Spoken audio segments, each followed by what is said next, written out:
Break के बाद आपका एक बार फिर से स्वागत है। आप अब तक देख चुके हैं कि देश भर के कॉलर ने एसएमएस के द्वारा, कॉल के द्वारा और सोशल नेटवर्किंग साइट पर भी क्या प्रतिक्रिया दी है, और लोगों को कहीं से भी नहीं लगता है कि अब तक 60 सालों से भी ज़्यादा समय में देश में किसी को जब सजा नहीं हुई तो आगे भी होगी, ये संभावना कम है। भ्रष्टाचार तो बढ़ता ही जा रहा है और भ्रष्टाचारियों की ताकत बढ़ती जा रही है, उनकी क्षमता बढ़ती जा रही है और उनकी बेशर्मी भी बढ़ती जा रही है। ऐसे में उनके ऊपर कार्रवाई होने की संभावना नहीं दिखती। कॉलर से बात करते हैं, सुनते हैं वो क्या कहना चाहते हैं। हेलो, नमस्कार सुरेश जी। नमस्कार, बोलिए। सुरेश जी, मैं राजीव सोनी। हाँ बोलिए राजू जी। सर, मैं बिंदास बोल सकता हूँ जी? बिल्कुल। सुरेश जी, मैं ये कहना चाहता हूँ कि हमारे प्रधानमंत्री जी एक सिख हैं और ये उस कौम से आए हैं जिस कौम ने 3 साल से बच्चे से लेकर 90 साल के बुजुर्ग आदमी ने भी इस देश के लिए, धर्म के लिए, समाज के लिए कुर्बानी दी है। और हमारे मनमोहन सिंह जी ने कुर्बानी के अपने जमीर की दी हुई है कि उन्होंने अपनी पगड़ी को उतारकर बच्चन पद की चौखट पे रख दिया हुआ है। कम से कम अब तो समझ जाए, अब तो वो उनका जमीर अगर जिंदा है अगर, तो अब तो वो देखे कम से कम क्या हो रहा है देश में। बिल्कुल, धन्यवाद।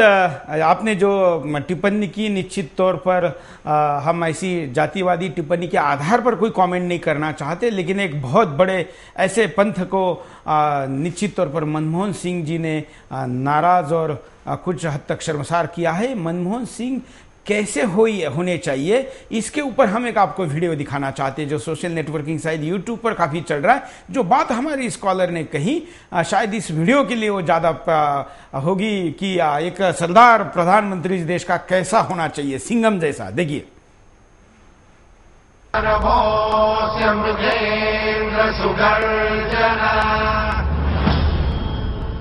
सबलमत्त गजेन्द्र विमर्दन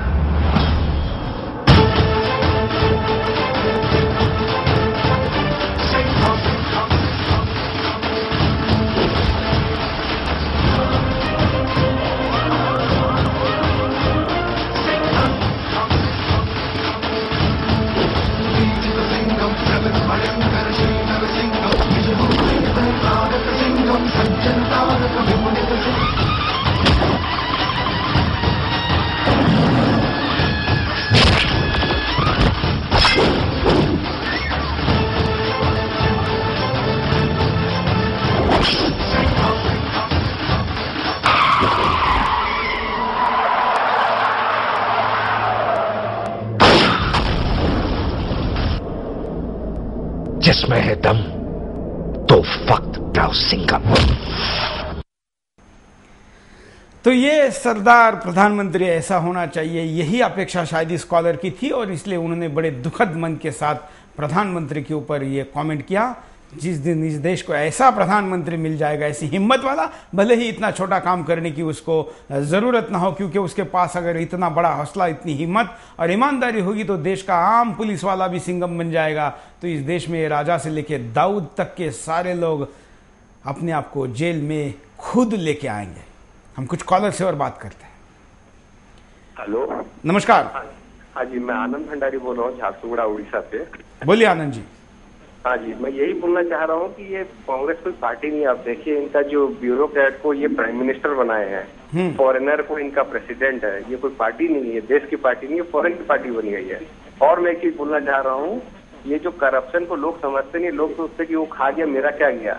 एक्चुअल में ये जो पैसा है हमारा पॉकेट से जा रहा है। आप समझिए, 1,86,000 करोड़ जो खाए हैं, वो फिर ये पेट्रोल के ऊपर टैक्स, एंटरटेनमेंट के ऊपर टैक्स, इसके ऊपर उसके ऊपर टैक्स, ये सब बढ़ा के हम लोग पॉकेट से लेते हैं। लोग ये चीज समझते नहीं, आप लोगों को समझाइए ये चीज। बिल्कुल बिल्कुल, धन्यवाद। और एक कॉलर से बात करते हैं। नमस्कार। हेलो। हाँ जी, मैं अतुल कुमार गुप्ता बोल रहा हूँ, दिल्ली जनकपुरी से जी। बोलिए अतुल जी। हाँ जी, ऐसा है जी, ये भ्रष्टाचार के मामले में जब किसी भी प्रकार का भ्रष्टाचार हो तो मनमोहन सिंह जी कुछ नहीं कर पाएंगे। इनका गलती ये हो गया है कि इस जन्म में इन्होंने यहाँ जन्म लिया। महाभारत में अगर ये जन्म लेते तो इनको शिखंडी का रोल जरूर मिलता।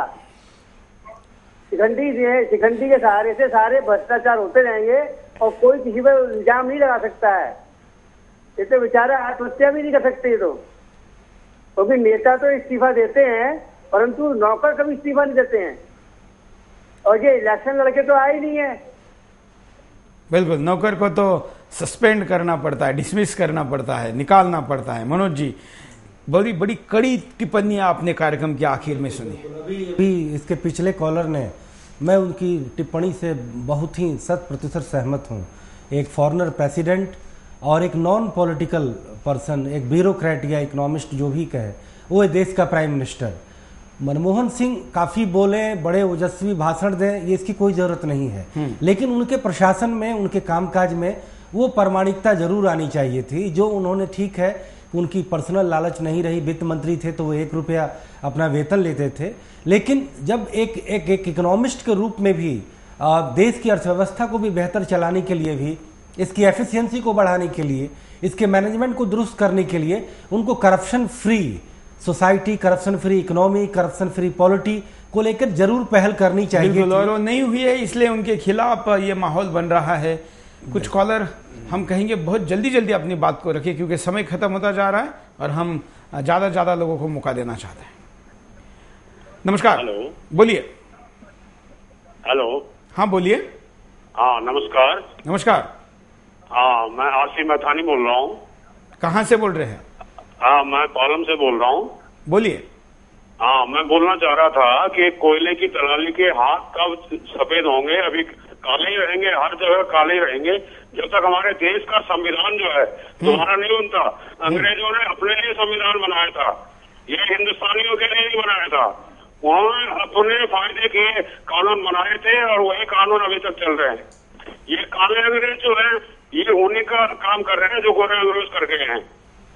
ये हिंदुस्तान तब तक आजाद नहीं है जब तक हमारा संविधान हमारे हिसाब से नहीं बनता।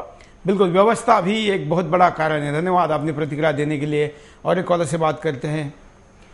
नमस्कार। नमस्कार जी। बोलिए। हाँ, बिल्टन बोल रहा हूँ दिल्ली से। मैं कहता हूँ कोयला की जब जांच की बात है तो कोयला की जांच की कांग्रेस ही क्यों? सारे दोषी हैं, बीजेपी इसमें कम दोषी थोड़ी है। बीजेपी की बात क्यों नहीं करते हैं कोई? और जहाँ तक राज ठाकरे की बात करते हैं, एक आतंकवादी के लिए पक्ष में लोग बोलते हैं और उसके जो है ना खिलाफ कोई नहीं बोलता है। ये बिहार की सरकार, अगर उसके पक्ष में, मैं यूपी का रहने वाला हूँ, लेकिन उसके खिलाफ किसी ने नहीं बोला। जो है ना उसकी अमर जवान ज्योति के ऊपर जो है ना पैर रख रहा है। बिल्कुल बिल्कुल। मैं आपको बताना चाहूंगा कि उस शख्स को अरेस्ट करने के लिए सबसे बड़ा कैंपेन अगर किसी ने चलाया तो सुदर्शन ने चलाया कि अमर जवान ज्योति का जिसने अपमान किया है उसको पकड़ो, कहाँ का है, उसका नाम क्या है, ये तक हमने अपने चैनल से बताया। और इसके ऊपर हमने स्पेशल कार्यक्रम किया कि बिहार सरकार की ये गलती है कि एक देशद्रोही को पकड़ने के लिए आई दूसरे राज्य के पुलिस को वो विरोध कर रही है। एक और कॉलर से बात करते हैं। नमस्कार। हेलो, बोलिए। हाँ, मैं अरविंद बोल रहा हूँ बरेली से। नमस्कार जी। बोलिए बोलिए। हाँ जी, ये जो नेताओं का और नौकरशाही का जो ये गठबंधन है, ये ही जो उन्होंने लोकतंत्र को पूरा लूटतंत्र बना रखा है। और इसका कोई भी उपाय नहीं लगता कि समय में कि उपाय है। बिल्कुल, फिर भी उपाय की दिशा में तो हमको जाना पड़ेगा ना, क्योंकि अगर हम उपाय नहीं है कहेंगे तो लूट तो जारी रहेगी। ये जाएंगे, दूसरे आएंगे, तीसरे आएंगे, लूट तो जारी रहेगी। धन्यवाद। हम उपाय पे नजर डालते। अब तक आपने हम तक क्या भेजा है, देखिए।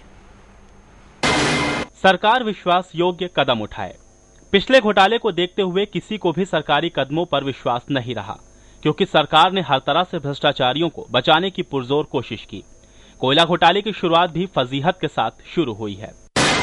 जनता भी भ्रष्ट सरकार के खिलाफ निर्णायक लड़ाई लड़े। अब समय आ गया है जब जनता को अपने हक के लिए आगे आना होगा, नहीं तो जनता ऐसे ही इन भ्रष्टाचारियों के हाथों में अपनी तकदीर लिखती रहेगी। आज समय आ गया है जब सभी एक साथ भ्रष्टाचार के खिलाफ खड़े हो जाएं। मीडिया संस्थान ईमानदारी से अपना कार्य करें। वैसे तो ज्यादातर मीडिया संस्थान भ्रष्टाचार के लिए हमेशा ही सरकार को कटघरे में खड़ा रखे हुए हैं, लेकिन कुछ मीडिया संस्थानों का स्टैंड सरकार की ओर झुका हुआ लगता है।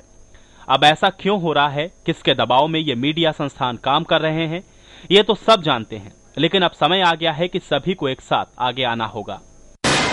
विपक्ष भी निर्णायक लड़ाई लड़े।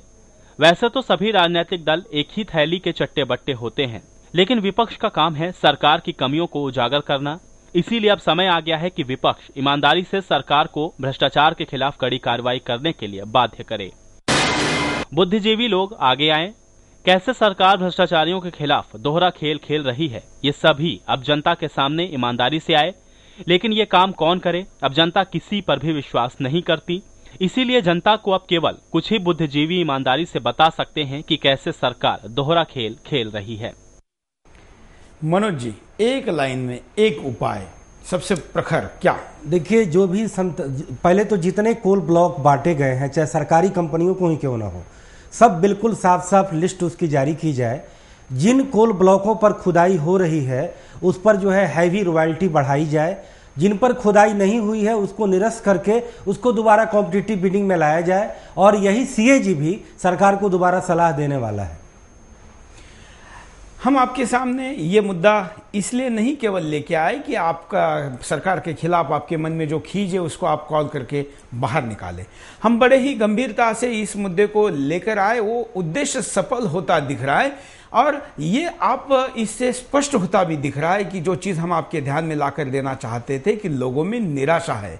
लोग सब ये मानते हैं कि किसी भ्रष्टाचारी को कभी सजा हो ही नहीं सकती। अगर आप ऐसा मानेंगे, ये सच भी है, लेकिन अगर यही रुक जाएंगे ऐसा मानकर, फिर तो इस देश की लूट कभी नहीं रुक सकती। ये मानते हुए आपको शुरू होना है, रुकना नहीं है, शुरू होना है और इनके खिलाफ लड़ाई लड़नी है। यह पार्टी कौन है, व्यक्ति कौन है, वो किस जाति धर्म प्रांत का है, ये मुद्दा नहीं है। ये मेरा देश है और ये लूट रहा है, इसलिए इसके विरोध में आज मुझे आगे आना है, क्योंकि मैं अगर आगे नहीं आऊंगा तो इसके खिलाफ कोई कार्रवाई करने की संभावना नहीं है। ये हर व्यक्ति अगर तय करे तो दूसरे की तरफ देखने के बजाय अपने से शुरू करे, तो शायद हम अगली बार जब भी ये स्थिति बनेगी, हो सकता है 1-2 दिन में, 1 साल में ना बने, लेकिन जब इस देश में ये स्थिति बनेगी तब जाकर भारत माता चैन की नींद सो पाएगी। हम ये स्थिति लाने के लिए कटिबद्ध हो और हमेशा प्रयास करते रहें। मनोज जी, आपका भी धन्यवाद, आपने यहाँ पर आए, और आप सारे दर्शकों का भी धन्यवाद। क्या हो बिंदास बोल में विषय, इसके लिए आप हमको लिख भेज सकते हैं bindaasbol@sudarshan.tv.com। हमारा पता स्क्रीन पर चल रहा है और आप इस पर हमेशा ही अपनी जानकारी भेजते रहते हैं। साथ ही मैं आज के इस कार्यक्रम के साथ साथ उन सारे प्रायोजकों का भी आभार व्यक्त करना चाहूँगा जिन्होंने बिंदास बोल की इस बेखौफ लड़ाई को समर्थन दिया है।